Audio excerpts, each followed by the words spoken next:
So welcome back to all of you at world short UG classes. और आज की class important होने वाली है इग्नू स्टूडेंट्स के लिए, क्योंकि आज की क्लास में हम कवर करने वाले हैं एलिमेंट्स ऑफ स्टैटिस्टिक्स, जिसका सब्जेक्ट कोड है ECO07। ठीक है, तो ये वीडियो बहुत ज़्यादा इंपॉर्टेंट होने वाली है। जैसे आप सब जानते हैं कि कल आपका एग्जाम है और टाइम बहुत ज़्यादा कम है, जिसमें आपको इंपॉर्टेंट क्वेश्चंस, इंपॉर्टेंट टॉपिक्स जल्दी पूरी बुक के कवर करने हैं। सो डोंट वरी, क्योंकि आज की वीडियो में मैं लेकर आई हूँ आपके लिए most important questions and most important topics के साथ। ठीक है, तो ये वीडियो बिना किसी टेंशन के एंड तक देखें, अच्छे से समझें और अपना पेपर में बेस्ट देकर आए। वीडियो के एंड में मैं आपको बताऊंगी कि आप इन इंपॉर्टेंट क्वेश्चंस एंड टॉपिक्स के फ्री नोट्स कैसे एक्सेस कर सकते हैं। तो चलिए वीडियो को स्टार्ट करते हैं। तो हमारा पहला जो टॉपिक है वो ये है कि स्टैटिस्टिक्स क्या है, उसके क्या फंक्शन है, उसका स्कोप क्या है, इंपॉर्टेंस एंड लिमिटेशन क्या है। बेसिकली हमें सब कुछ बताना है यहाँ पे स्टैटिस्टिक्स के बारे में कि होता क्या है, ये किस तरीके से फंक्शन करता है, इसकी ज़रूरत क्यों पड़ती है और इसकी क्या लिमिटेशन है एंड इसका स्कोप एंड इसकी डेफिनेशन क्या है। तो चलिए इंट्रोडक्शन के साथ स्टार्ट करते हैं। तो डेफिनेशन, स्टैटिस्टिक्स एक साइंस है कलेक्टिंग की, क्लासीफाइंग की, प्रेजेंटिंग की एंड एनालाइज करने की एंड इंटरप्रिटेट करने की न्यूमेरिकल डेटा को एक डेफिनेट पर्पस के लिए, एक मीनिंगफुल पर्पस के लिए, और एक ड्रॉ करते हैं एक मीनिंगफुल कंक्लूजन को। तो ये क्या है स्टैटिस्टिक्स की डेफिनेशन। अब बात करते हैं इसकी फंक्शंस की। फंक्शन है वो क्या है इसका कि कलेक्टिंग ऑफ डेटा। ये स्टैटिस्टिक्स हेल्प करती है सिस्टमैटिक कलेक्शन में रिलेवेंट डेटा का, जो कि डिफरेंट सोर्सेज से ये कैप्चर करती है। देन सेकंड है यहाँ पे ऑर्गेनाइजेशंस ऑफ डेटा, यानी कलेक्ट करती है डेटा को, क्लासिफाइड करती है और उसको टैबुलेट करती है मीनिंगफुल वे में। देन थर्ड है प्रेजेंटेशन ऑफ डेटा, डेटा को प्रेजेंट करती है टेबल्स, डायग्राम्स, ग्राफ में, ताकि जो समझने में इसको ईजिली अंडरस्टैंड कर सके। देन फोर्थ है एनालिसिस ऑफ डेटा, यानी स्टैटिस्टिक्स का जो मेथड है वो अप्लाई होता है डेटा को एनालाइज करने के लिए। एंड फिफ्थ है इंटरप्रिटेशन ऑफ डेटा, यानी जो रिजल्ट है वो इंटरप्रिटेट होते हैं, ड्रॉ करते हैं एक लॉजिकल और मीनिंगफुल कंक्लूजन को। एंड सिक्स्थ है assistance in decision making, help करती है डिसीजन मेकिंग में, रैशनल और इनफॉर्मल डिसीजन को लेने में वेरियस फील्ड में। अब बात कर लेते हैं इसके क्या स्कोप्स हैं। तो जो स्कोप है स्टैटिस्टिक्स का, जिसमें सबसे पहले है कि एक वाइड स्कोप है, ये यूज होता है ऑलमोस्ट हर फील्ड में इसका यूज किया जाता है, चाहे बिजनेस हो एंड चाहे गवर्नमेंट हो, कोई भी हो, सब इसका यूज करते हैं एनालाइज करने के लिए डेटा को। इसका यूज होता है इकोनॉमिक्स में, बिजनेस में, मैनेजमेंट में, सोशल साइंस में, नेचुरल साइंस में, इंजीनियरिंग में, मेडिसिन में, एजुकेशन में एंड गवर्नमेंट में एंड बैंकिंग, इंश्योरेंस एक्सेट्रा, इन सभी में ये हेल्प करती है प्लान करने में, पॉलिसी मेकिंग में, फोरकास्टिंग में, रिसर्च एंड कंट्रोल में। ये इक्वली यूजफुल है सभी पब्लिक और प्राइवेट सेक्टर के लिए। अब बात करते हैं इसके इंपॉर्टेंस क्या है। तो ये सिंप्लीफाई करती है कॉम्प्लेक्स डेटा को एंड प्रेजेंट करती है क्लियर फॉर्म में। ये हेल्प करती है कंपेयर करने में डेटा को, आइडेंटिफाई करने में ट्रेंड्स को एंड जो भी रिलेशनशिप होते हैं उनको। ये एसेंशियल है प्लानिंग के लिए और फॉर्मुलेट करने के लिए policies for the government. Finance company हो गई, बैंक हो गए, इन सब में क्या करती है, हेल्प करती है फॉर्मुलेट करने के लिए पॉलिसीज को। ये एड करती है प्रिडिक्शन को और फोरकास्ट करती है फ्यूचर इवेंट्स को, कि आने वाले टाइम पे किस चीज़ का ट्रेंड हो सकता है, ये आने वाले टाइम पे क्या डिमांड, क्या सप्लाई हो सकती है, इस तरीके से। एंड ये इंपॉर्टेंट टूल है रिसर्च का और साइंटिफिक स्टडीज़ का। एंड ये हेल्प करती है डिसीजन मेकिंग में, जो कि अनसर्टेनिटी के अंदर होते हैं। अब बात कर लेते हैं इसकी लिमिटेशंस की। तो स्टैटिस्टिक्स डील करती है सिर्फ क्वांटिटेटिव डेटा के साथ, ना कि क्वालिटेटिव डेटा के साथ, यानी यहाँ पे नंबर के फॉर्म में है ये डील करती है।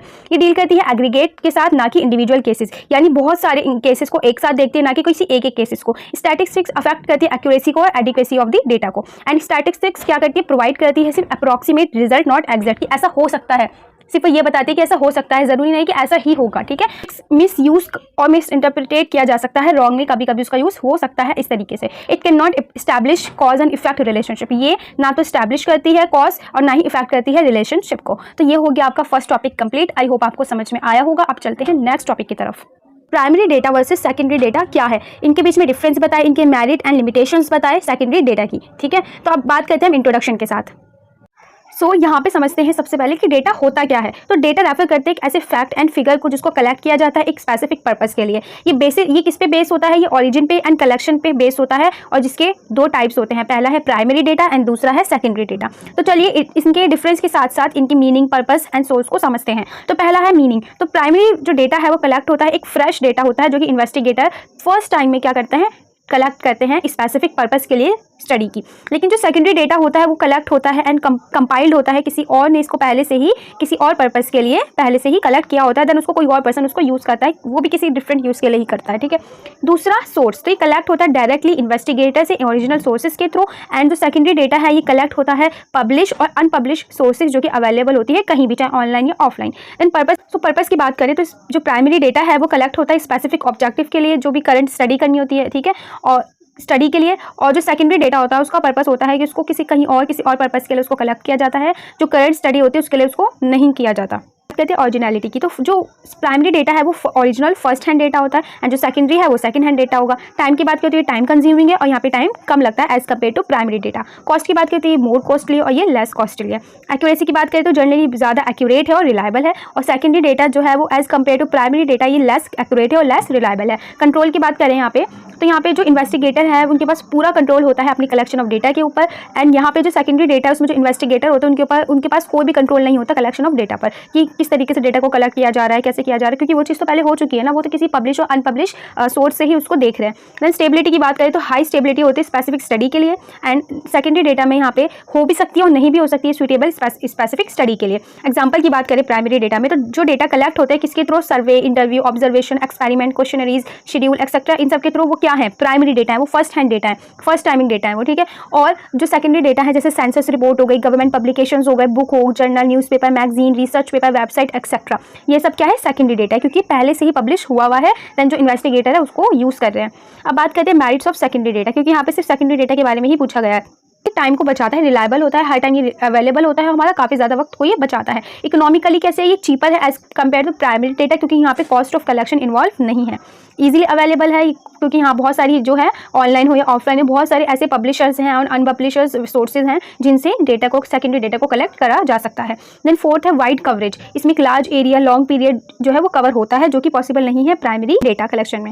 फिफ्थ एंड यूजफुल है प्रिलिमिनरी स्टडी के लिए, हेल्प करता है समझने में कि क्या हाइपोथेसिस को फॉर्मुलेट करने के लिए। हाइपोथेसिस सबको पता है क्या होता है, एक टेस्ट होता है जिसमें हम ये निकालते हैं कि जो हमारी अजम्पशंस हैं वो ट्रू है या फॉल्स है। देन सिक्स्थ बात करते हैं हेल्पफुल इन कंपैरिजन, ये हेल्प करता है कंपेयर करने में डेटा को एक लॉन्ग पीरियड में डिफरेंट रीजन में। एंड रिलायबल है अननोन सोर्सेज में, यानी जो सोर्सेज है वो रिलायबल है, डेटा जनरली उन पर ट्रस्टवर्थी, यानी उन पर हम ट्रस्ट कर सकते हैं, ऐसा डेटा वहाँ पर होता है। एट की बात करें तो हेल्प करता है प्लानिंग करने में, फ्यूचर स्टडीज़ के लिए या फिर डिसीजन लेने के लिए, इन सब चीज़ों में ये हेल्प करता है। अब इसकी बात करते हैं हम limitations of secondary data. Secondary data की लिमिटेशंस क्या है, तो ये मे नॉट बी एक्यूरेट, ये प्राइमरी डेटा जितना एक्यूरेट नहीं होता, ठीक है। नॉट सुइटेबल, जो डेटा कलेक्ट होता है किसी दूसरे पर्पज़ के लिए, ज़रूरी नहीं कि वो करंट स्टडी के लिए भी क्या हो, सुइटेबल हो।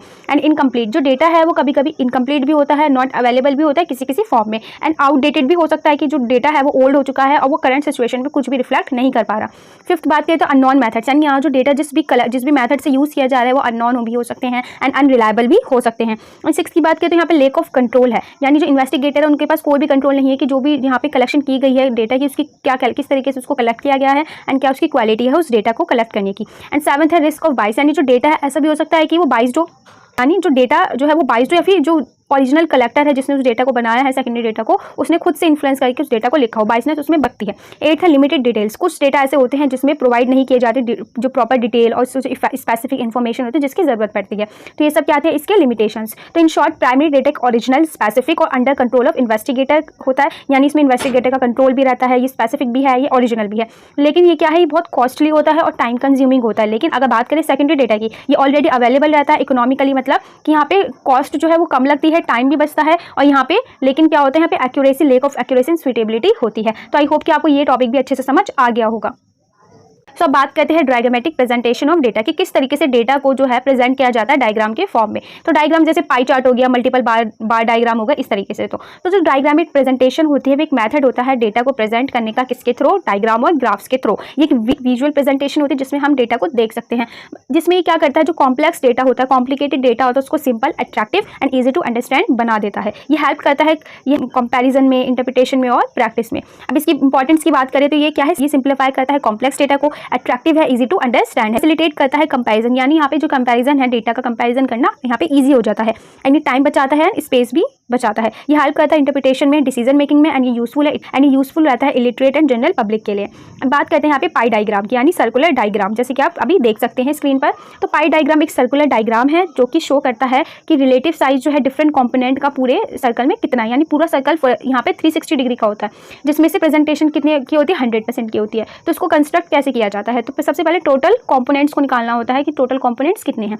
देन जितने भी कंपोनेंट्स होते हैं उनकी परसेंटेज निकालनी होती है। वो परसेंटेज निकालने का फॉर्मूला क्या है, सेंट्रल एंगल निकालने का, वैल्यू ऑफ आइटम, जो भी वैल्यू है आइटम की उसको टोटल वैल्यू से डिवाइड करके 360 से मल्टीप्लाई कर दो। देन एक सर्कल को ड्रॉ करो और सेंट्रल एंगल एक प्रोटेक्टर की हेल्प से उसमें बना दो। देन शेड कर दो या फिर कलर कर दो, अपनी मर्जी का जो भी आपको दिखाना है उस सेक्टर में, उसको दिखाना चाहते हो। एक एग्जाम्पल के थ्रू चलिए इसको समझते हैं। तो यहाँ पे जो एग्जाम्पल है बहुत ही ईजी है, आपको समझ में आ जाएगा। फॉर एग्जाम्पल मान लो ये एक्सपेंडिचर दिखाई एक फैमिली का डिफरेंट आइटम्स का। फूड पे 15,000 रुपये खर्च होते हैं, जिसका परसेंटेज कितना निकला है 37.50, और एंगल कितना निकला है इसका 135 डिग्री। तो 135 डिग्री यहाँ पे बना दिया। देन हाउस का निकाला तो 81% आया, तो उसका 81% यहाँ बना दिया। देन क्लोथिंग का 54% आया, तो यहाँ बना दिया। एजुकेशन का बना दिया। देन उसके बाद अदर्स एंड टोटल। तो यहाँ पे ये जो है इस तरीके से बनाया जाता है पाई डायग्राम में। आप बना के देखिए, खुद से कैलकुलेशन करिए कि हर एक एक्सपेंडिचर का, हर एक आइटम का जो परसेंटेज है वो कितना आ रहा है, देन उसका एंगल कितना आ रहा है। इसको देख के क्या पता चल रहा है हमें, ये जो पाई डायग्राम है हमें क्या बताया कि यहाँ पे सबसे ज़्यादा जो एक्सपेंडिचर है किस पे खर्च हो रहा है, फूड पे, जो कितना है 37.50%। एंड हाउस जो है जिस पे रेंट कितना, उसके बाद क्या है हाउस, सेकंड हाउस पे रेंट जा रहा है, देन उसके यहाँ पे एक्सपेंडिचर हो रहा है, देन क्लोथिंग एंड एजुकेशन और अदर तो इक्वल ही है। तो इस तरीके से हमें पता चलता है सब चीज़ों का, डेटा का। बात करते हैं मल्टीपल बार डायग्राम्स का। जो क्लस्टर्ड क्या होते हैं, बार डायग्राम होते हैं। तो जो मल्टीपल बार डायग्राम जो होते हैं, जब वो यूज़ किया जाता है उनको कंपेयर करने के लिए, दो या दो से ज़्यादा आइटम को उस सीरीज ऑफ डेटा में, तो इन डायग्राम्स में दो तरीके के डेटा होते हैं। बार दो या दो से ज़्यादा क्या होते हैं यहाँ पे, बार होते हैं, जो कि एक दूसरे की साइड में ऐसे चिपके हुए होते हैं, जो अलग अलग कैटेगरी को शो करते हैं। तो सबसे पहले समझिए कि इसको कंस्ट्रक्ट किस तरीके से किया जाता है। सबसे पहले हमें डेटा चाहिए दो या दो से ज़्यादा रिलेटेड सीरीज का। देन चूज करना एक सूटेबल स्केल कि हमें यहाँ पे जो डिफरेंस है इनके बीच का जो इंटरवल है वो कितना लेना है। देन एक हॉरिजॉन्टल एक वर्टिकल एक्सिस को बनाए, एक्स एक्सिस हमारी ये है एंड वाई एक्सिस हमारी ये है। देन उसके बाद इक्वल इंटरवल ले वाई एक्सिस से, जो कि आपकी वैल्यू को रिप्रेजेंट करे। देन ड्रॉ करे बार डायग्राम को, ठीक है, सबकी जो विड्थ है उसको इक्वल विड्थ के साथ कि कितना इसमें स्पेस जा रहा है, ठीक है, और इक्वल गैप्स के साथ। देन यूज़ करें डिफरेंट कलर और शेड का डिफरेंट सीरीज अलग बताने के लिए कि हाँ भाई ब्लू, जैसे यहाँ पे ब्लू किसका दिखा रहा है, स्कूल का डेटा दिखा रहा है, एंड ऑरेंज किसका दिखा रहा है, स्कूल बी का डेटा दिखा रहा है। तो स्कूल ए स्कूल बी का अलग अलग डेटा, लेकिन साथ में कंपैरिजन के लिए साथ में दिखाया जा रहा है। तो फॉर एग्जाम्पल यहाँ पे एक एग्जाम्पल दिया है कि स्कूल का जहाँ पे डिफरेंट ईयर में कितने बच्चे आते हैं। सो ये 100 सभी सालों में जो स्कूल ए है उसके पास क्या है, सबसे ज़्यादा स्टूडेंट है as compared to school B, जैसे कि आप खुद देख सकते हैं। 2020 में भी ज़्यादा थे, 2021 में भी, 22 में भी, 23 में भी, 24 में भी। तो हर साल देखो यहाँ पे सबसे ज़्यादा किसकी ग्रोथ हो रही है, स्कूल ए की।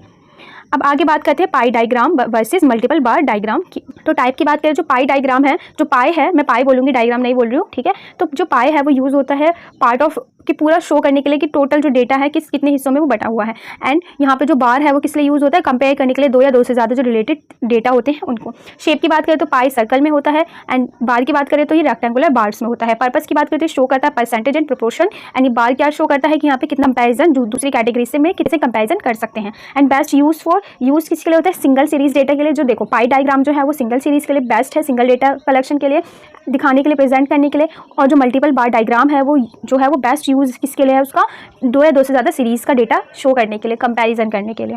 डेटा रिप्रेजेंटेशन की बात करें तो एंगल और सेक्टर के थ्रू दिखाता है, उसको लेंथ ऑफ बार्स के थ्रू दिखाया जाता है। एज ऑफ कंपैरिजन की बात करें तो ये यहाँ पे not easy for many items, ज़्यादा आइटम्स के लिए ईजी नहीं होता, और ये ईजी भी होता है और प्रिसाइज भी होता है। एग्जाम्पल की बात करें तो पाई डायग्राम में जैसे एक्सपेंडिचर पैटर्न हो गया, मार्केट शेयर्स एक्सेट्रा। और मल्टीपल बार डायग्राम की बात करें तो जैसे प्रोडक्शन ऑफ टू कंपनीज में कितना प्रोडक्शन हो रहा है, किसमें ज़्यादा किसमें कम, ठीक है, इस तरीके से। या फिर हम देख सकते हैं यहाँ पे सेल्स कितनी, किसमें ज़्यादा किसमें कम हो रही है, इस तरीके से देख सकते हैं। मेल फीमेल की पॉपुलेशन देख सकते हैं, सेल्स ऑफ टू प्रोडक्ट देख सकते हैं कि प्रोडक्ट ए और बी में कौन सा प्रोडक्ट है ज़्यादा, कौन से साल में कितना बिक रहा है, कौन से मंथ में, कौन से वीक में, किसी भी तरीके से यहाँ पे हम इनको देख सकते हैं, दो या दो से ज़्यादा डेटा को आपस में कंपेयर करके। इन शॉर्ट की बात करें तो डायग्रामेटिक प्रेजेंटेशन कन्वर्ट करके डेटा को किसमें, विजुअल फॉर्म में। जैसे पाई डायग्राम में वो क्या शो करता है, प्रोपोर्शन ऑफ द होल, यानी कि पूरा जो डेटा है उसको कितने कितने प्रोपोर्शन में बांटा गया है। और मल्टीपल बार डायग्राम जो है वो यूज़ किए जाते हैं कंपैरिजन के लिए, दो या दो से ज़्यादा सीरीज़ के। एंड दोनों ही जो है वो डेटा को सिंपल, अट्रैक्टिव और ईजी टू अंडरस्टैंड बनाते हैं।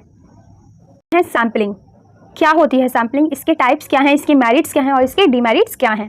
सो सैम्पलिंग एक ऐसी प्रोसेस होती है जिसमें पॉपुलेशन के कुछ पार्ट को सिलेक्ट किया जाता है और उसको इस तरीके से रिप्रेजेंट किया जाता है, उनसे डेटा कलेक्ट करके कि वो पूरी पॉपुलेशन का डेटा है। ये जो इन्फॉर्मेशन हमें सैम्पलिंग करके मिलती है उसको यूज़ किया जाता है इन्फेरेंस करने के लिए, एंटायर पॉपुलेशन के बारे में जानने के लिए। अब बात करते हैं रैंडम सैम्पलिंग, जिसमें पहला आता है रैंडम सैम्पलिंग। एक ऐसा मेथड है जिसमें हर यूनिट जो है उसमें पॉपुलेशन के पास इक्वल और नोन चांस होता है सिलेक्ट होने का, यानी कोई भी उसमें सिलेक्ट हो सकता है, सबके पास चांस है। तो जैसे पॉपुलेशन, उसमें से रैंडम सैम्पलिंग करी तो किसी को भी उठा ली, ये नहीं कि 10 लोग हैं तो 10 में से सिर्फ 5 के पास मौका, नहीं, जो 10 है 10 में से कोई भी आ सकता है। इसकी मेरिट्स की बात करें तो जो हर यूनिट है यानी हर इंडिविजुअल के पास इक्वल चांस है सिलेक्शन का, रिजल्ट जो है वो ज़्यादा एक्यूरेट और रिलायबल आते हैं, फ्री है पर्सनल बायसनेस से एंड सुटेबल है लार्ज पॉपुलेशन के लिए। डीमेरिट्स की बात करें तो एक टाइम कंज्यूमिंग है, कॉस्ट है, कॉस्टली मेथड है, ये इसमें हमें रिक्वायर पड़ती है, कंप्लीट करनी पड़ती है लिस्ट, यानी जो सैम्पलिंग फ्रेम है उसे पूरी जो पॉपुलेशन है उसकी कंप्लीट करना पड़ता है उसकी पूरी लिस्ट को, एंड ये सुटेबल नहीं है स्मॉल और इनफाइनाइट पॉपुलेशन के लिए। कहते हैं स्ट्रेटिफाइड सैम्पलिंग की। तो जो पॉपुलेशन जब डिवाइड होती है होमोजीनस सब ग्रुप में या स्ट्रेटा में, तो किसके बेसिस पर, सम ऑफ द कैरेक्टरिस्टिक्स के बेसिस पर। तो जो रैंडम सैम्पलिंग होती है उसको हर एक स्ट्रेटम में क्या किया जाता है, डिवाइड किया जाता है, जैसे स्ट्रेटम 1, स्ट्रेटम 2, स्ट्रेटम 3। तो जो रैंडम सैम्पलिंग है ना, कुछ कुछ इनमें से स्ट्रेटम 1 में से ले लिया किसी को, स्ट्रेटम 2 से, किसी को 3 से, तो उनसे ली जाती है, उसको क्या कहा जाता है, स्ट्रेटिफाइड सैम्पलिंग। अब बात करते हैं इसकी मेरिट्स की। तो ये एक्यूरेट है, रिप्रेजेंटेटिव है, इन ग्रुप्स को इंक्लूड किया जाता है, इंक्रीज करती है प्रिसाइसनेस को एंड यूजफुल है हेट्रोजीनियस पॉपुलेशन के लिए। अब बात करते हैं इसके डिमेरिट्स की। तो ये ज़्यादा टाइम कंज्यूमिंग है, कॉस्टली है देन सिंपल सैम्पलिंग मेथड से। बहुत ज़्यादा नॉलेज की ज़रूरत पड़ती है जो भी पॉपुलेशन उनके कैरेक्टरिस्टिक्स की, एंड ये कॉम्प्लेक्स है, बहुत ज़्यादा कॉम्प्लिकेटेड होती है ये वाली सैम्पलिंग। अब बात कन्वीनियंस सैम्पलिंग की। तो ये ऐसा मेथड है जो कि यूज़ होता है जिसमें जो यूनिट्स है उसको सिलेक्ट किया जाता है पॉपुलेशन को, बिकॉज ये कन्वीनियंट होते हैं, अवेलेबल होते हैं इन्वेस्टिगेटर्स के लिए। कि मेरिट की बात करें तो ये बहुत इजी होता है, क्विक होता है, यानी यहाँ पे किसी को भी ले लिया जाता है, लो कॉस्ट होती है और यहाँ पे कोई भी कॉम्प्लेक्स प्रोसीजर नहीं होता, यूजफुल है पायलट स्टडीज़ के लिए या फिर एक्सप्लोरेटरी रिसर्च के लिए। डीमेरिट्स की बात करें तो हाईली बाइज्ड होता है, यानी जिसको मर्जी होगी उसी को चूज़ करेंगे, यहाँ पे सबके पास इक्वल चांस नहीं होता सिलेक्शन का, एंड ये लेस एक्यूरेट है, रिलायबल है, ये रिप्रेजेंटेशन नहीं करता पूरी पॉपुलेशन को, एंड ये जो है यूज़ नहीं किया जा सकता जनरलाइजेशन के लिए। अब आगे बात करते हैं जजमेंट सैम्पलिंग की, जो कि पर्पसिव सैम्पलिंग भी कहा जाता है। एक ऐसा मेथड है जिसके अंदर जो इन्वेस्टिगेटर्स होते हैं वो अपनी जजमेंट यूज़ करते हैं सिलेक्ट करने के लिए यूनिट्स को, और वो कंसाइडेड करते हैं कि वो ऐसे ही लोगों को चूज़ करेंगे जो रिप्रेजेंटेटिव हो, जो रिप्रेजेंटेटिव लगे पॉपुलेशन के लिए, ठीक है। जैसे ये पूरी पॉपुलेशन इनमें से सिर्फ जजमेंट सिलेक्शन हुई है। अब इसकी मेरिट्स की बात करें तो यूज़फुल है पॉपुलेशन के लिए जब पॉपुलेशन स्मॉल हो या फिर अननोन हो, ये टाइम और कॉस्ट दोनों को सेव करता है, रिसर्चर इसको सिलेक्ट कर सकते हैं जो कि मोस्ट सुटेबल यूनिट्स होती हैं, सिलेक्ट कर सकते हैं, यूजफुल है क्वालिटेटिव स्टडीज़ के लिए। डीमेरिट्स की बात करें तो सब्जेक्टिव एंड बाइज्ड है, डिपेंड करता है इन्वेस्टिगेटर की नॉलेज और एक्सपीरियंस के ऊपर, ये सुटेबल नहीं है लार्ज स्टडीज़ पे, एंड इसका जो रिजल्ट है उसको जनरलाइज नहीं किया जा सकता। अब बात करते हैं इसकी समरी की, जिसमें हम इनका कंपैरिजन करते हैं। तो टाइप्स ऑफ सैम्पलिंग जैसे random, stratified, convenience and judgement sampling. तो जिसमें सबसे पहले बेसिक्स ऑफ सिलेक्शन की बात करें तो यहाँ पे प्योर चांस होता है सबके पास, देन स्ट्रेटिफाइड जो सैम्पलिंग है वहाँ पे रैंडम सैम्पलिंग होती है, एंड कन्वीनियंट सैम्पलिंग की बात करें तो यहाँ पे कन्वीनियंटली अवेलेबल किया जाता है लोगों को, जजमेंट सैम्पलिंग की बात करें तो रिसर्चर्स की यहाँ पे जजमेंट होती है। एक्यूरेसी की बात करें तो ये हाई है, ये वेरी बहुत ज़्यादा हाई है, ये लो है और ये मॉडरेट है, लो टू मॉडरेट है। कॉस्ट की बात करें तो रैंडम और स्ट्रेटिफाइड जो है वो क्या है, एक बहुत ही हाई कॉस्टली सैम्पलिंग है, और कन्वीनियंस एंड जजमेंटल जो है वो जजमेंट सैम्पलिंग क्या है, ये लो बजट होती है। एंड टाइम की बात करें तो रैंडम में और स्ट्रेटिफाइड में ज़्यादा टाइम लगता है, एंड कन्वीनियंस और जजमेंट में कम टाइम लगता है। स्वीटेबिलिटी की बात करें तो ये लार्ज और होमोजेनियस पॉपुलेशन के लिए स्वीटेबल है, एंड सेकंड वाला भी लार्ज और हेट्रोजीनियस पॉपुलेशन के लिए स्वीटेबल है। ये स्मॉल स्टडीज़ और पायलट स्टडीज़ के लिए ठीक है। जजमेंट सैम्पलिंग जो है वो स्मॉल एंड स्पेसिफिक और क्वांटिटेटिव स्टडीज़ के लिए स्वीटेबल है। प्रोबेबिलिटी और स्ट्रेटिफाइड जो सैम्पलिंग है वो प्रोबेबिलिटी सैम्पलिंग होती है, मेथड्स होते हैं जो कि ज़्यादा रिलायबल होते हैं। विल जो कन्वीनियंस और जजमेंट सैम्पलिंग होते हैं वो नॉन प्रोबेबिलिटी सैम्पलिंग मेथड्स होते हैं जो कि लेस रिलायबल होते हैं। सो अब बात करते हैं methods of collecting primary data, questionnaires, schedule method in details. तो यहाँ पे इस क्वेश्चन हम समझेंगे कि क्या मेथड होता है प्राइमरी डेटा को कलेक्ट करने में, क्वेश्चनरीज एंड शेड्यूल मेथड में डिटेल के साथ। सो प्राइमरी डेटा एक ऐसा डेटा होता है जो कि इन्वेस्टिगेटर जो है उनको कलेक्ट करते हैं, और वो डेटा एकदम फ्रेश होता है किसी भी स्पेसिफिक ऑब्जेक्टिव के लिए जिसके ऊपर स्टडी की जाती है। इसके वेरियस मेथड होते हैं कलेक्ट करने के, जिसमें सबसे पहले आता है हमारे पास डायरेक्ट पर्सनल इन्वेस्टिगेशन। तो पहला जो इन्वेस्टिगेटर पर्सनली कांटेक्ट करता है रिस्पोंडेंट से और कलेक्ट करता है डेटा को किसके थ्रू, पर्सनल इंटरव्यू के थ्रू। देन सेकंड है इनडायरेक्ट ओरल इन्वेस्टिगेशन, जिसमें इन्फॉर्मेशन जो है वो ली जाती है नॉलेजेबल पर्सन के थ्रू जो कि इनडायरेक्टली कनेक्ट करता है किसी भी उस स्पेसिफिक स्टडी के साथ जिसके लिए यहाँ पे इंटरव्यू या फिर क्वेश्चन वगैरह किए जा रहे हैं। एंड थर्ड बात करें तो यहाँ पे इन्फॉर्मेशन थ्रू लोकल कॉरेस्पॉन्डेंट, जो डेटा है वो कलेक्ट होता है किसके थ्रू, जो लोकल एजेंट होते हैं, कॉरेस्पॉन्डेंट होते हैं जो कि रेगुलरली क्या करते हैं, इन्फॉर्मेशन को सप्लाई करते हैं इन्वेस्टिगेटर को। देन फोर्थ है मेल क्वेश्चनरीज मेथड। जो मेल क्वेश्चनरीज मेथड होता है ये इसमें क्या होता है, जो क्वेश्चंस होते हैं वो सेट होते हैं, देन रिस्पोंडेंट को ये भेजे जाते हैं किसके थ्रू, पोस्ट के थ्रू, एंड जो रिस्पोंडेंट है इनको फिल करता है और रिटर्न कर देता है। एक तरीके से फॉर्म फिलिंग वाला काम है। देन फिफ्थ है क्वेश्चनरीज थ्रू इन्यूमरेटर्स, जिसमें इन्यूमरेटर्स जो है वो डिलीवर करते हैं क्वेश्चनरीज को रिस्पोंडेंट तक एंड एक्सप्लेन करते हैं एंड कलेक्ट करते हैं, देन जो भी फॉर्म होता है उसको खुद से फिल करते हैं उनसे पूछकर। देन सिक्स्थ है यहाँ पे शेड्यूल मेथड। इसके अंदर क्या होता है, जो इन्यूमरेटर्स हैं वो इंटरव्यू लेते हैं रिस्पोंडेंट का और रिकॉर्ड करते हैं आंसर को शेड्यूल के अंदर। अब आगे बात करते हैं क्वेश्चनरीज मेथड की डिटेल के साथ। तो क्वेश्चनरीज मेथड एक वेल प्रिपेयर हो, एक ऐसा मेथड जिसमें जो है क्वेश्चंस जो है लिस्ट ऑफ क्वेश्चंस उनको वेल प्रिपेयर किया जाता है, देन उसको रिस्पोंडेंट को भेजा जाता है, उनसे रिक्वेस्ट किया जाता है कि वो उसको फिल करे आंसर को एंड देन उसको रिटर्न कर दे। तो इसके फीचर्स की बात करें, इसमें जो क्वेश्चंस है वो रिटर्न होते हैं, रिस्पोंडेंट इनको फिल कर सकता है खुद से आंसर देकर, एंड यूजुअली इसका यूज़ किया जाता है रिस्पोंडेंट के लिए जो लिटरेट होते हैं, वाइडली सेक्रेड होते हैं, जो ये लो कॉस्ट है यहाँ पे, एंड क्या करता है, कवर करता है लार्ज एरिया को। एंड पर्सनल कॉन्टैक्ट होता है यहाँ पे इन्वेस्टिगेटर और रिस्पोंडेंट के बीच में, जो कि पॉसिबल नहीं है। मेरिट्स की बात करते हैं इकोनॉमिकल यानी लो कॉस्ट होती है यहाँ पे कलेक्शन में, कवर करता है लार्ज एरिया को शॉर्ट टाइम में, कोई भी पर्सनल बायसनेस नहीं होती यहाँ पे। इन्वेस्टिगेटर की जो रिस्पॉन्डेंट है वो फील फ्री करके ही ट्रूथफुल अपना आंसर उसमें देते हैं फॉर्म में। एंड कन्वीनियंट होता है दोनों ही इन्वेस्टिगेटर और रिस्पॉन्डेंट के लिए। अब इनके लिमिटेशंस की बात करें तो लो है, लो रिस्पॉन्स रेट मिलता है इसमें। एंड यहाँ पे जो है लो यहाँ पे सुटेबल नहीं है इलिटरेट रिस्पॉन्डेंट्स के लिए, यानी जो लोग पढ़ना लिखना नहीं जानते उनके लिए चीज़ ठीक नहीं है। एंड क्वेश्चंस जो है वो मिसअंडरस्टूड, यानी ऐसा भी हो सकता है कि जब जो इन्वेस्टिगेटर है जब वो क्वेश्चन को भेजे तो जो रिस्पॉन्डेंट है वो उसका गलत मीनिंग निकाले, जो क्वेश्चन है उनको सही से समझ ना पाए, मिसअंडरस्टूड भी यहाँ पे हो सकता है। यहाँ पे इनकम्प्लीट और इनएक्यूरेट आंसर भी दिया जा सकता है रिस्पॉन्डेंट की तरफ से, और यहाँ पे अपॉर्चुनिटी फॉर क्लैरिफिकेशन नहीं दी जाती। अब शेड्यूल मेथड की बात कर ले तो शेड्यूल मेथड क्या होता है, एक लिस्ट होती है क्वेश्चंस की जो कि प्रिपेयर की जाती है इन्वेस्टिगेटर के थ्रू, और जिसे वो फिल है किसके थ्रू इसको फिल करता है, जो भी वो पर्सनल इंटरव्यू लेता है रिस्पॉन्डेंट से। इसके फीचर की बात करें जो एन्यूमरेटर है वो आस्क करता है ओरली क्वेश्चंस को और रिकॉर्ड करता है आंसर को। देन ये सुटेबल है इलिटरेट रिस्पॉन्डेंट के लिए भी। एंड जो इन्वेस्टिगेटर है वो पर्सनल कॉन्टैक्ट करते हैं रिस्पॉन्डेंट के साथ, किसके थ्रू, एन्यूमरेटर के थ्रू। एंड ये ज़्यादा एक्यूरेट है, जो कंप्लीट करता है इन्फॉर्मेशन को जो भी उसे मिलती है। मेरिट्स की बात करें इसमें हाई रिस्पॉन्स रेट है, क्वेश्चंस जो है उनको एक्सप्लेन किया जाता है इन्यूमरेटर के थ्रू। एंड ये सुटेबल है इलिटरेट और बिजी रिस्पॉन्डेंट के लिए। एंड ये ज़्यादा एक्यूरेट है और कंप्लीट इसमें इन्फॉर्मेशन दी जाती है। एंड ये बेटर कंट्रोल किया जाता है इस पर डेटा के ऊपर। अब बात करते हैं यहाँ पे लिमिटेशंस की, तो ये ज़्यादा कॉस्टली है क्योंकि इसमें ज़्यादा ट्रेन एन्यूमरेटर्स की जरूरत पड़ती है एंड टाइम कंज्यूमिंग ये प्रोसेस है। एंड इसमें पर्सनल बायसनेस एन्यूमरेटर की में इफेक्ट कर सकते हैं डेटा, यानी जो एन्यूमरेटर है उसकी जो पर्सनल बायसनेस है वो कभी कभी ऐसा हो सकता है वो क्या पता वो डेटा को क्या करते हैं अफेक्ट कर दे। यहाँ पे लिमिटेड एरिया ही है जो क्या होता है कवर हो पाता है। अब इनकी डिफरेंसेस की बात कर लेते हैं यहाँ पे। तो क्वेश्चन इस डेटा जो है वो एक ऐसा डेटा है जिसमें क्वेश्चंस को रिटर्न यानी लिखा जाता है, देन रिस्पॉन्डेंट को सेंड किया जाता है। लेकिन जो शेड्यूल मेथड है उसमें क्या होता है, जो क्वेश्चंस उनको पूछा जाता है एंड जो एन्यूमरेटर होता है उनको रिकॉर्ड करता है। यहाँ पे जो रिस्पॉन्डेंट है वो फिल करते हैं आंसर को खुद से, एंड जो शेड्यूल मेथड है इसमें जो एन्यूमरेटर है वो क्या करते हैं आंसर को रिस्पॉन्डेंट के आंसर के बिहाफ पर ही रिकॉर्ड किया जाता है। एंड सुटेबिलिटी की बात करें तो जो क्वेश्चनरी मेथड है वो सुटेबल है लिटरेट और वाइडली स्कैटर्ड रिस्पॉन्डेंट के लिए। शेड्यूल मेथड की बात करें तो ये क्या है, सुटेबल है लिटरेट और बिजी रिस्पॉन्डेंट के लिए। ये लो कॉस्ट है, यहाँ पे लेस, यहाँ पे रिस्पॉन्स रेट भी बहुत कम है, यहाँ पे कोई पर्सनल कॉन्टैक्ट नहीं होता, सुटेबल नहीं है ये कॉम्प्लेक्स क्वेश्चंस के लिए। एंड यहाँ पे अपॉर्चुनिटी फॉर क्लैरिफिकेशन भी नहीं दी जाती। अब बात करते हैं शेड्यूल मेथड की, तो ये हाई कॉस्ट है, यहाँ पे हाई रिस्पॉन्स रेट है, पर्सनल कॉन्टैक्ट होता है किसके थ्रू, एन्यूमरेटर के थ्रू। ये सुटेबल है कॉम्प्लेक्स क्वेश्चंस के लिए एंड जो क्वेश्चन है वो एक्सप्लेन किए जाते हैं इमीडिएटली। इन शॉर्ट जो सिलेक्शन मेथड है वो डिपेंड करता है नेचर ऑफ स्टडी कि किस चीज़ के ऊपर हम स्टडी कर रहे हैं, उसका क्या ऑब्जेक्टिव है, एंड रिस्पॉन्डेंट्स के ऊपर, and availability of time, cost and area of investigation. So अब नेक्स्ट टॉपिक है tabulation, significance and essentials. Tabulation की सिग्निफिकेंस और उसकी क्या एसेंशियल है गुड स्टैटिकल टेबल के लिए। तो टेबुलेशन एक सिस्टमैटिक और ऑर्डरली प्रेजेंटेशन होती है डेटा की, जो कि किस फॉर्म में दी जाती है, रो और कॉलम के फॉर्म में दी जाती है, किसके अकॉर्डिंग, प्री डिटरमाइंड प्लान के अकॉर्डिंग, एक स्पेसिफिक पर्पस के लिए। क्या है हमारी टेबुलर फॉर्म है डेटा को प्रेजेंट करने की। अब इसकी सिग्निफिकेंस की बात करें तो ये सिंप्लीफाई करता है कॉम्प्लेक्स डेटा को, फैसिलिटेट करता है कंपैरिजन को, सेव करता है time and space, and help करता है एनालिसिस में, एंड क्लैरिटी लाता है, हेल्प करता है इंटरप्रिटेशन में, यूजफुल है डिसीजन मेकिंग में, एंड प्रोवाइड करता है बेसिस फर्दर रिप्रेजेंटेशन के लिए। एसेंशियल यानी कौन कौन सी रिक्वायरमेंट है एक अच्छे स्टैटिकल टेबल के लिए। तो पहले उसके पास टेबल नंबर होना चाहिए इजी रेफरेंस के लिए। फॉर एग्जांपल टेबल में जो भी प्रेजेंटेशन दिखाई है उस पर नंबर लिखा हो, फॉर एग्जांपल टेबल 5.1 इस तरीके से।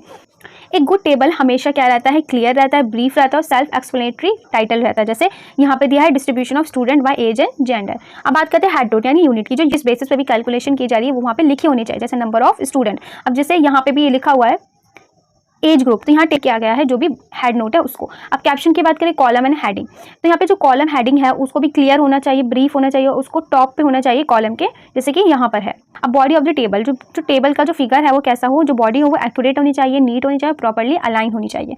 अब टोटल की बात करें जो भी टोटल है वो एंड में जरूर दिखाया जाए। फुट नोट की बात करें तो एक स्पेशल एक्सप्लेनेशन और एक्सेप्शन के लिए एक बॉटम में एक फुट नोट देना बहुत ज़्यादा जरूरी होता है। फॉर एग्जाम्पल यहाँ पे नोट दिया है कि फिगर्स आर प्रोविजनल्स, इस तरीके से।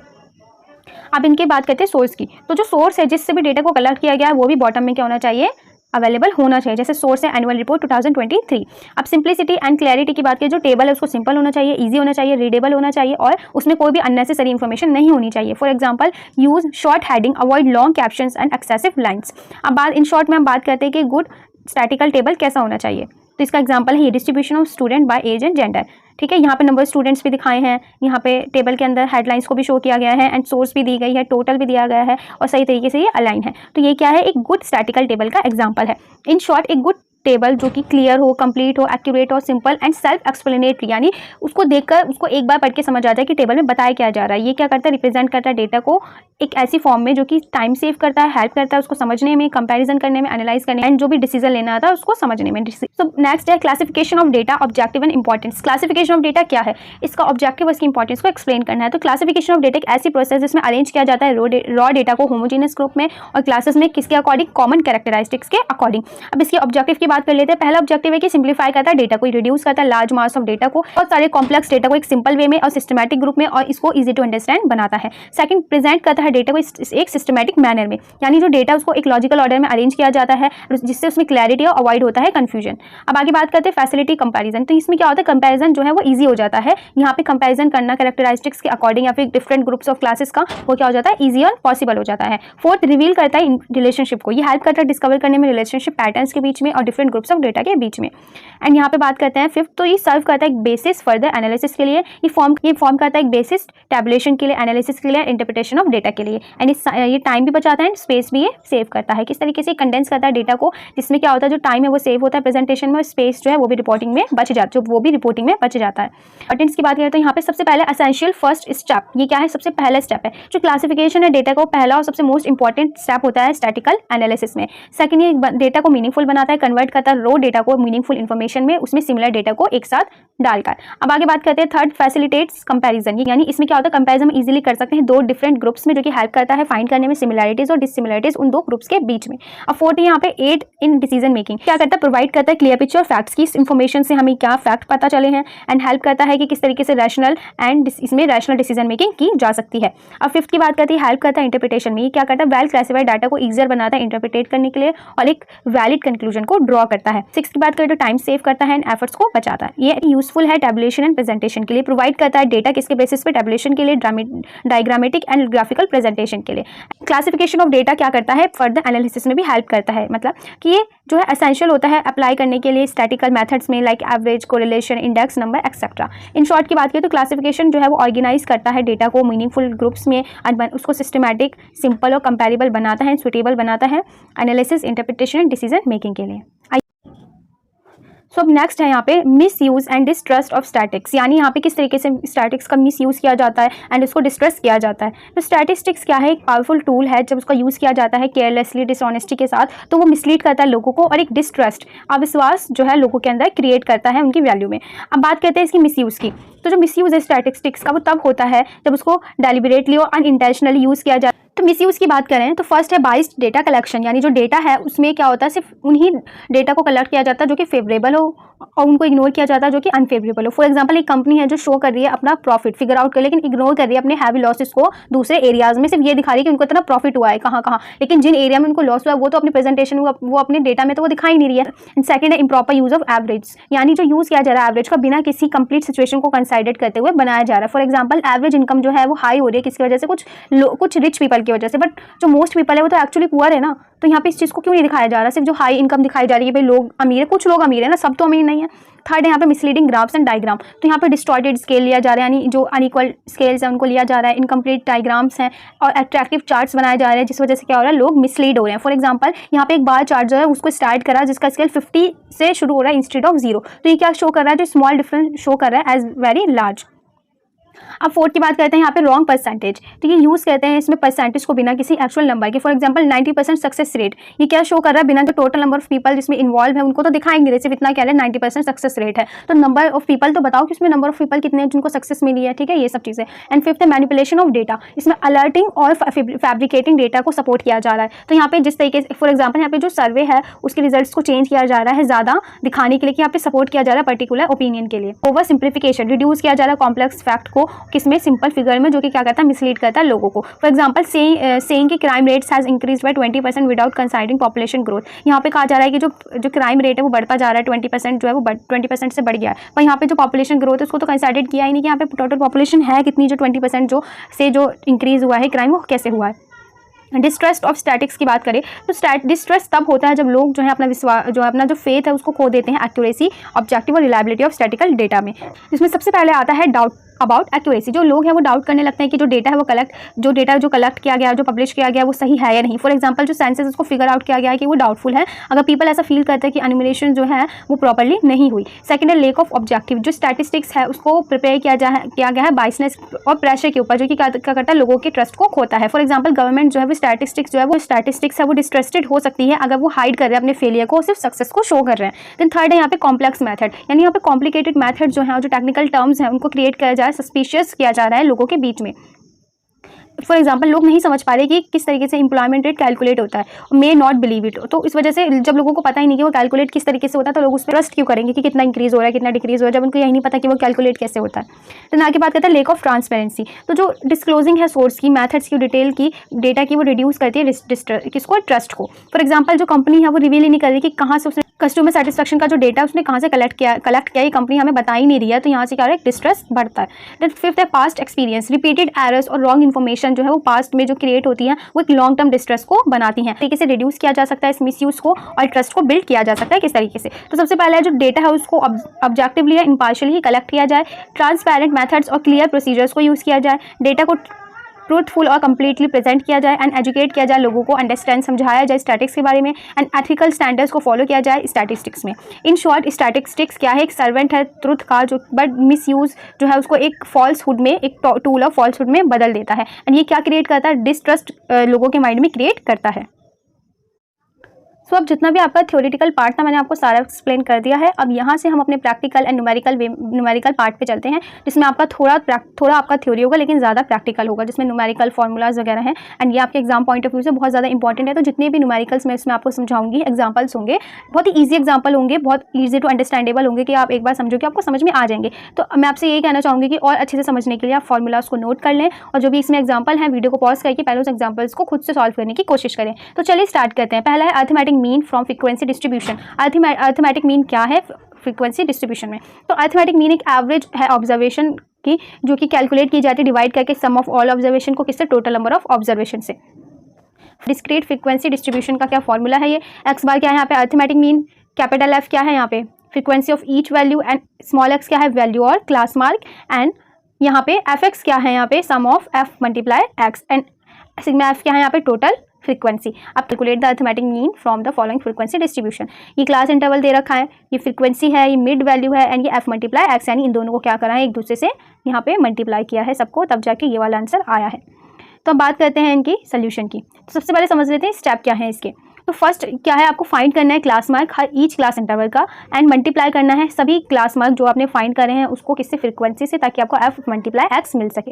देन फाइंड करें सम ऑफ फ्रीक्वेंसीज को, देन फाइंड करें एफ मल्टीप्लाई एक्स को, देन अप्लाई करें फॉर्मूला में। For example from the table से हमने टेबल से एक वैल्यू उठाई कि जो हमारे पास क्या है एफ है, सिग्मा स्मॉल एफ है वो 40 है एंड सिग्मा एफ एक्स कितना है 1020 है। तो अरिथमेटिक मीन क्या होगी, इन दोनों को डिवाइड कर देंगे 25.5, तो देखो अरिथमेटिक मीन कितनी आ गई 25.5। बहुत ही इजी सा क्वेश्चन था, आई होप कि आपको समझ में आया होगा। अब इसके दूसरे मेथड्स की बात करें तो अल्टरनेटिव मेथड्स की बात करें, अज्यूम्ड मीन मेथड की बात करें तो सेम क्वेश्चन है यहाँ पे, लेकिन इसमें एक चीज़ यहाँ पे अलग की गई है। यहाँ पे डी दिखाया गया है, जो डी है यहाँ पे ए क्या है 25 यानी मिड वैल्यू, ए क्या है यहाँ पे मिड वैल्यू। तो 10 और 0 से 10 के बीच की मिड वैल्यू कितनी होगी 5, तो यहाँ पे दी गई है 25। तो सब में से किसको माइनस कर दिया 25 को, कुछ वैल्यूज़ माइनस में आई हैं, कुछ वैल्यूज़ पॉजिटिव हैं, कुछ वैल्यूज़ नेगेटिव हैं एंड एफ मल्टीप्लाई डी करा तो हमारा आंसर यहाँ से इस तरीके से निकल जाएगा। आप इसको पॉज करके देख सकते हैं। ये इसका इंपॉर्टेंट पॉइंट्स की बात करें तो अरिथमेटिक मीन अफेक्ट करता है एक्सट्रीम वैल्यूज़ को, ये बेस्ड है सभी ऑब्जर्वेशंस के ऊपर एंड ये मोस्ट कॉमनली यूज होता है सेंट्रल टेंडेंसी को मेजर करने के लिए एंड ये सुटेबल है फर्दर स्टैटिकल एनालिसिस के लिए। इन शॉर्ट अरिथमेटिक मीन क्या है, एवरेज है सभी वैल्यूज़ का, मल्टीप्लाई करें सभी वैल्यू को उसकी फ्रीक्वेंसी से, देन उसके टोटल को फाइंड करें एंड अप्लाई कर दे फॉर्मूला में। अब नेक्स्ट यहाँ पे मीडियन फ्रॉम फ्रीक्वेंसी डिस्ट्रीब्यूशन। तो मीडियम क्या है, मिडल वैल्यू होती है डेटा सेट की, जो कि डेटा को जब अरेंज करते हैं असेंडिंग और डिसेंडिंग ऑर्डर में तब मिलती है। ये डिवाइड करते हैं डेटा को दो इक्वल पार्ट्स में। फॉर्मूले की बात करें तो ये क्या है इसका फॉर्मूला, कैपिटल एल क्या है लोअर बाउंड्री है मीडियन क्लास की, कैपिटल एन क्या है टोटल फ्रीक्वेंसी है जो कि हमें यहाँ दिख रही है n/2 में, एंड सी एफ क्या है यहाँ पे क्यूमुलेटिव फ्रीक्वेंसी है ऑफ द क्लास प्रीसीडिंग की, जो कि किस में है मीडियन क्लास में है। स्मॉल एफ की बात करें तो फ्रीक्वेंसी है मीडियन क्लास की एंड स्मॉल एच की बात करें तो क्या है क्लास विड्थ यानी साइज है क्लास इंटरवल का। तो ये आपका एग्जांपल हो गया और यहाँ पे हम देख सकते हैं इसके स्टेप कैलकुलेट करने के। तो total number of frequency find करें सबसे पहले, देन फाइंड करें n/2, देन प्रिपेयर करें क्यूमुलेटिव फ्रीक्वेंसी यानी CF कॉलम को, देन आइडेंटिफाई करें मीडियन क्लास को, जो भी इतनी भी क्लास है उसको क्यूमुलेटिव फ्रीक्वेंसी में रखें एंड जस्ट ग्रेटर देन क्या हो वो n/2 से क्या हो बस वो ग्रेटर देन हो। नोट डाउन करें वैल्यू L, C, F और H एंड इनकी वैल्यूज़ को नोट डाउन करें, वैल्यू को फॉर्मूला के अंदर अपने मीडियन को चेक करें करा और हमारा वैल्यू आप देख सकते हैं कितना आया है यहाँ पे। इसकी इंपॉर्टेंट पॉइंट की तो मीडियन जो है वो अफेक्ट नहीं करता किसी भी एक्सट्रीम वैल्यू को, किसी भी एक्सट्रीम वैल्यू से अफेक्टेड नहीं होता ये, एंड ये यूज़ किया जाता है ओपन एंडेड क्लासेस के लिए, एंड ये सुटेबल है ordinal data and Swift distribution के लिए, एंड ये डिवाइड करता है डेटा को 2 इक्वल पार्ट्स पे। तो नेक्स्ट टॉपिक है यहाँ पे standard deviation calculation and interpretation. तो स्टैंडर्ड डेविएशन आप इसका साइन देख सकते हैं, इसको मेजर किया जाता है एवरेज अमाउंट से by which observation deviate from the mean.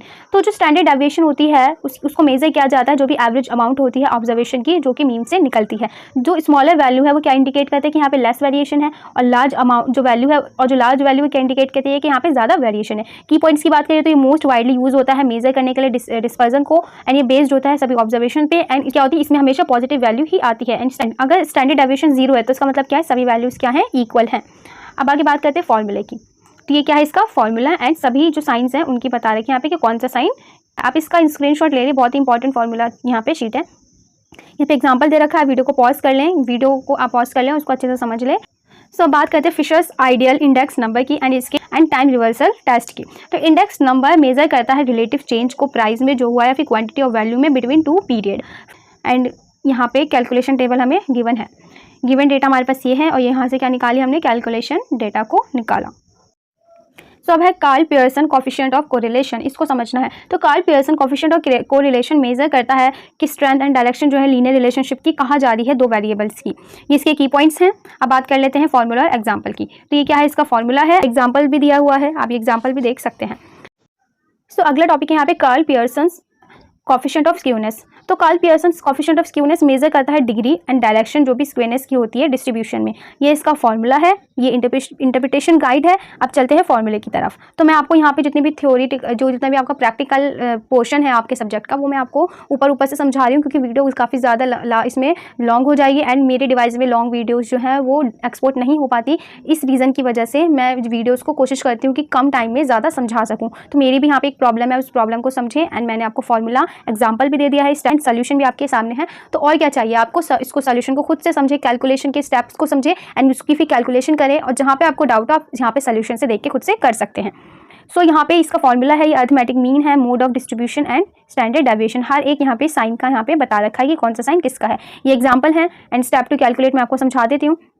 सबसे पहले आपको मिड वैल्यू निकालनी है ईच क्लास की, देन कैलकुलेट करना है small x and small F को ताकि वो एफ एक्स स्क्वायर को, देन आपको sigma F x and sigma F x square को फाइंड करना है, देन आपको कैलकुलेट करना है मीन को, देन आपको कैलकुलेट करना है स्टैंडर्ड डेविएशन को, देन आपको फाइंड करना है mode of distribution and apply करना है फॉर्मूला इसके अंदर। ये रहा आपका सोल्यूशन। आई होप कि आप इसको अच्छे से समझेंगे एंड पेपर में अपना बेस्ट करके आएंगे। इंटरप्रिटेशन भी आप देख सकते हैं, यहाँ पे एक डायग्राम भी बना है, इस डायग्राम को भी आप नोट कर सकते हैं। की पॉइंट्स की बात करें तो मेजर करता है degree and direction of skewness and ये यूज़ किया जाता है mean mode and standard deviation में, एंड यहाँ इसकी डायरेक्शन दे रखी है, कौन से डायरेक्शन में जाएगा है ये, अगर ये ग्रेटर देन 0 तो राइट एंड इक्वल टू 0 तो सिमेट्रिकल एंड लेस देन तो लेफ्ट। अब ये जो वैल्यू है जितनी क्लोज होगी 0 के, ये क्या इंडिकेट करेगी, सिमेट्री को उतना ही ज़्यादा नियर इंडिकेट करेगी, एंड ये क्या है इसका इन शॉर्ट। आप इसको भी पॉज करके पढ़ सकते हैं। तो अब लास्ट टॉपिक रह गया है आपका, एंड मैंने आपसे कहा था कि लास्ट में मैं आपको बताऊंगी कि आप इन नोट्स को कैसे एक्सेस कर सकते हैं।